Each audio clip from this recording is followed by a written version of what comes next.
रामकृष्ण हरी मंडळी, आपण आता माळशिरसच्या मुक्कामाहून पुढे वाटचाल करतोय आणि वेळापूर या ठिकाणी आपला मुक्काम आज होईल. वेळापूरच्या नंतर भंडीशेगाव आणि वाखरी आणि मग पंढरपूर. म्हणजे विठ्ठलाच्या दर्शनाची आस धरून तुम्ही आम्ही सर्वजण चालतो. तो दिवस, ती वेळ, ती घडी आता जवळ येत आहे आणि आजचा वेळापूर या ठिकाणी आपला पवार यांच्या जागेच्या समोर, सत्यम हॉटेलच्या समोरल्या बाजूला, उजव्या बाजूला रोडच्या आपला मुक्काम या ठिकाणी होणार आहे. वेगवेगळ्या संस्थांच्या दिंड्या या वारीमध्ये सहभागी आहेत आणि त्या हळूहळू आपल्या वारकऱ्यांच्या समवेत प्रत्येक दिंडी विठ्ठलाच्या जयघोषामध्ये, नामघोषामध्ये पुढे वाटचाल करत आहे.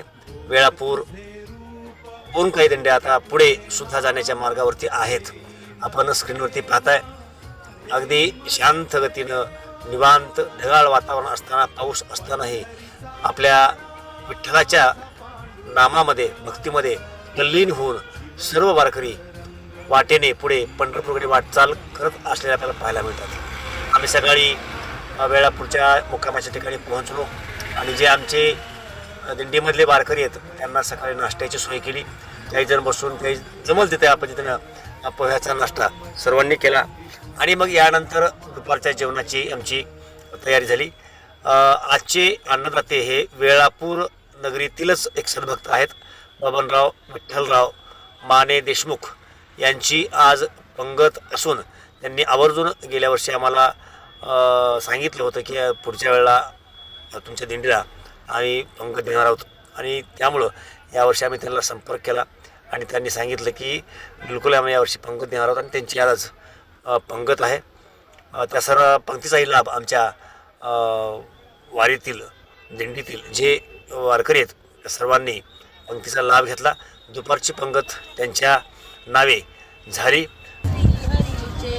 सहज हवन ते नाम घेता पुकाचे जीवन करी जीविका अन्न हे ब्रह्म उदरवरण हे जाणीजे यज्ञ कर्म. जय जय रघुवीर समर्थ. रितसर आरती वगैरे करून महाप्रसादाला सुरुवात झाली. माने देशमुख कुटुंबातील कोणीही सदस्य यावेळी हजर होऊ शकले नाही. ते संध्याकाळी येतो असं त्यांनी सांगितलेलं आहे. त्यांचे कुटुंबातील चिरंजीव महेश माने देशमुख हे आमच्या संपर्कात होते. माने देशमुख कुटुंबाचे आमच्या दिंडीच्या वतीनं शतशः आभार.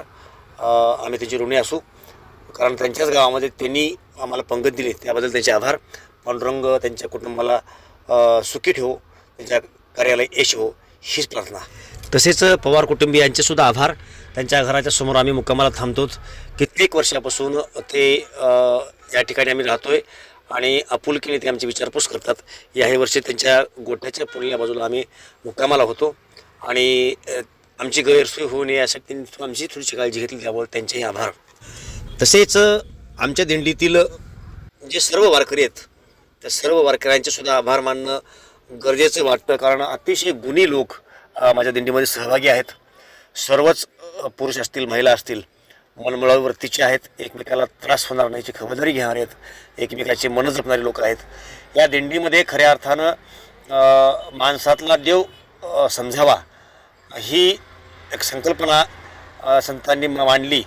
म्हणजेच जर तुम्हाला इतर समोरच्या लोकांची मनं कळत असतील तर तुम्हाला देव कळला असं म्हणता येईल, असं संत वाङ्मयामध्ये सांगितलं जातं आणि त्याला मिळतं जुळतं वर्तन माझ्या दिंडीतील सर्वच वारकऱ्यांचं होतं. त्यामुळं दिंडीला आल्याच्या नंतर इथं आपण सद्वर्तनच केलं पाहिजे हा संदेश त्यांच्यापर्यंत व्यवस्थितपणे पोहोचलेला दिसतो आणि म्हणूनच माझ्या दिंडीतील सर्व वारकरी अतिशय शांतपणे एकमेकांसोबत प्रेमाने वागतात. त्यामुळे त्यांचेसुद्धा आभार मानले पाहिजेत. आम्ही या ठिकाणी मुक्कामाला असताना पाऊस झाला आणि हे दिंडीमधील आमच्या सर्व महिला भगिनी ज्या वारकरी आहेत त्या इथं आराम करत आहेत. खाली पावसाचं पाणी शिरलं आहे. थोडी गैरसोय झालेली आहे, परंतु आमची जी काही टीम आहे, जे आमचे सेवा करणारे मंडळी आहेत ते सर्वजण आत्मीयतेनं हे सर्व काम करत आहेत. त्यांना आराम भेटला पाहिजे, त्याच्या अंगाखाली पाणी जायला नाही पाहिजे. रात्रीचा त्यांना जो आराम करायचा आहे तो कोरडा जागेमध्ये कसा होईल यासाठीचे प्रयत्न आमचे रोप दरोगे हे जे आमच्या ट्रकचे ड्रायव्हर आहेत मुस्लिम समाजाचे आहेत, परंतु अतिशय मनमिळाऊ वृत्तीचा हा व्यक्ती. तर ते रूप दरोगे आटोळकर हे आहेत. भागवत साळुंके हा तरुण पण आमच्या ह्याच्यामध्ये आहे. माझे भाचे आहेत गणेश सोमवंशी आणि माऊली सोमवंशी, पुतण्या आहे प्रथमेश जाधव. हे सर्वजण इथं खंदून वाटा काढून पाणी कसं बाहेर निघेल हे काम ते या ठिकाणी करत आहेत, जेणेकरून वारकऱ्यांना या ठिकाणी थोडंसं पाण्यामुळं जो काही त्यांची गैरसोय होणार आहे ती गैरसोय होणार नाही आणि शक्य तितकं त्यांना आराम कसा करता येईल यासाठीचे ते प्रयत्न आहेत. शेवटी मोठा पाऊस झाला तर सर्व वारकऱ्यांसोबत आमच्याही वारकऱ्यांचे थोडे बहुत हाल होतील, परंतु आता पाऊस उघडलेला आहे आणि आम्ही आमचे सर्व लोक ते काम करत आहेत. काही जण ज्या आमच्या महिला भगिनी आहेत त्या सर्व वारकरी आतमध्ये आराम करत आहेत. ते चित्रण पण आपल्याला दाखवण्याचा मी प्रयत्न केला.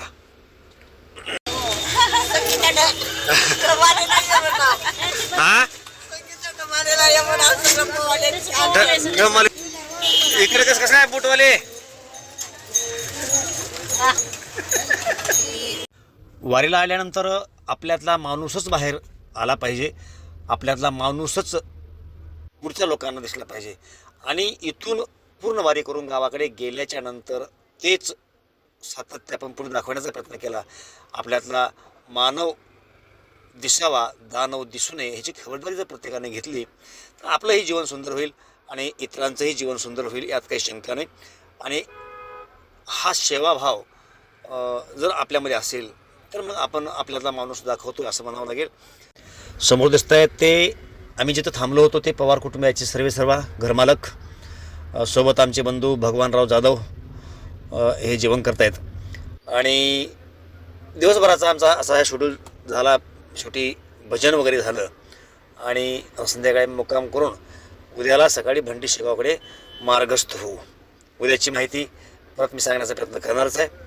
थांबतो. रामकृष्ण हरी.